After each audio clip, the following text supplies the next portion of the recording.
A administração pública é de uma complexidade muito grande, embora as pessoas imaginam que seja um dos ramos do direito que seja de fácil domínio ou que seja de difícil domínio, nada disso. Ela é complexa, é diferente, é uma área que tem sido muito promissora no Brasil e, sobretudo nos novos tempos, a administração pública, enquanto administração em si, ela tem suas regras muito específicas, ela possui muitos tipos de controles, o controle das despesas, o controle das contratações.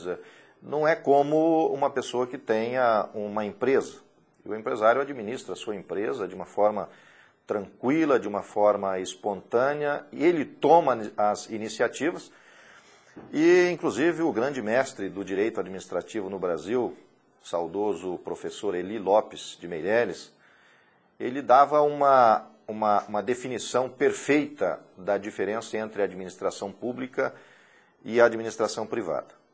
E ele dizia que, para você entender a diferença de ambas, é você entender que na iniciativa privada, ou na empresa privada, ou na administração privada, você, enquanto comandante dessa instituição ou dessa empresa, você pode fazer tudo aquilo que a lei não lhe proíbe. Então, a lei define algumas coisas proibidas para a iniciativa privada. Enquanto que na administração pública é o contrário. A lei define o que pode fazer, o que é lícito. Se não estiver na lei, não se pode fazer na administração pública. E com isso cria uma diferença muito grande de dogmas, uma diferença muito grande de métodos, de metodologia, de critérios, de formas de administrar. De repente isso é excelente, mas por outro lado é um problema seríssimo quando nós vemos que um excelente empresário, alguém que domina o meio empresarial na iniciativa privada, essa pessoa ela adentra a administração pública e ela tem sérios problemas, porque lá na sua iniciativa, lá no comando que ele estava acostumado, ele podia contratar as pessoas. Não gostou dessa pessoa, desse trabalhador, ele demite de livre e espontânea vontade ou até arbitrariamente, mesmo pagando indenização, se submetendo a isso, mas ele não é obrigado. A regra dos recursos humanos no Brasil, nenhum patrão é obrigado a ficar com um funcionário ou com um empregado. Na administração pública, absolutamente o contrário. Você, para demiti-lo, depende de ter razões seríssimas, processos administrativos longos, que se arrastam com discussões, o contraditório, a ampla defesa, e você não consegue ver isso como uma forma simples ou até uma forma que possibilite o desligamento do servidor, que aí já não é mais um empregado, via de regra, é um servidor público, e esse desligamento não é mais arbítrio do próprio comandante daquela instituição ou daquela administração. Então começa por aí, na administração de pessoal. Então aquele empresário acostumado a escolher os seus companheiros de trabalho, os seus auxiliares, de repente ele se submete a ficar com aqueles que a administração, as regras do concurso público, as regras da proteção pública impõe. Poderia até ser, de uma forma, entendido como negativo isso, ou uma coisa esdrúxula criada. Não, explica-se pela criação exatamente de um sistema que impede hoje o que ocorria lá no passado, no tempo do coronelismo, em que um político assumia e trocava absolutamente todo o staff, trocava todos os servidores, criava novos postos de emprego, mandando para casa, despedindo, demitindo aqueles que não votaram nele. E dessa forma, os funcionários públicos ficavam pressionados a votar, a saber em quem votar, a direcionar o seu voto, para não serem demitidos. O concurso público instituído no Brasil pela nossa Constituição, de 5 de outubro de 1998, a atual Constituição, prevê isso no artigo 37, que só adentra ao poder público de uma forma permanente através do concurso. E, claro, nem todo método é perfeito, esse também não é. Mas isso é uma barreira para o administrador, que ele, que era da iniciativa privada, passa a ter que seguir essas regras. Uma outra regra muito interessante é a regra das despesas, né?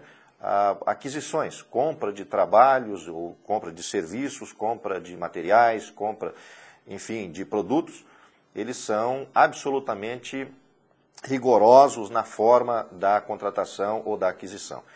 É necessário que se faça a licitação, que se faça as modalidades que se enquadrem na compra, mas não é possível, né? O empresário da iniciativa privada, ele adquire o produto ali na esquina ou na outra esquina, escolhe a loja, escolhe o local, escolhe a marca. O poder público não pode.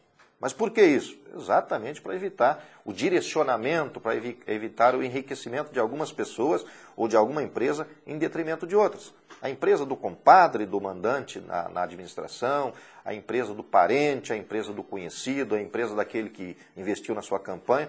A regra veio da licitação na lei, antigo decreto 200 dos anos 60, mas foi regulamentado em 93 pela lei 8666, e tem critérios rigorosos.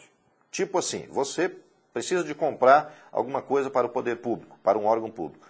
Dependendo do valor, né, hoje o valor mínimo é de R$8.000, você escolhe onde quer comprar. Embora você tenha que fugir do superfaturamento, fugir de um preço exagerado. Mas dentro do preço de mercado você escolhe comprar, teoricamente, em qualquer empresa organizada e que esteja de bem com o fisco, ou seja, aquela empresa que não esteja em débito com nenhum dos poderes públicos, da União, do Estado, dos municípios. Você pode ir lá e adquirir. Acima de R$8.000 você tem que fazer uma licitação pela modalidade de convite.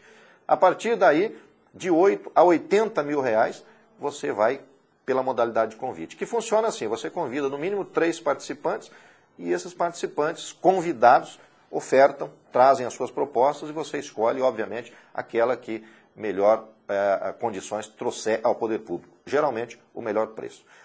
Acima de R$80.000 já passa para uma outra modalidade, que é a tomada de preço, que então você já não pode mais escolher só 3. Você tem que publicar na imprensa e as pessoas que tiverem interesse vêm, se habilitam e participam.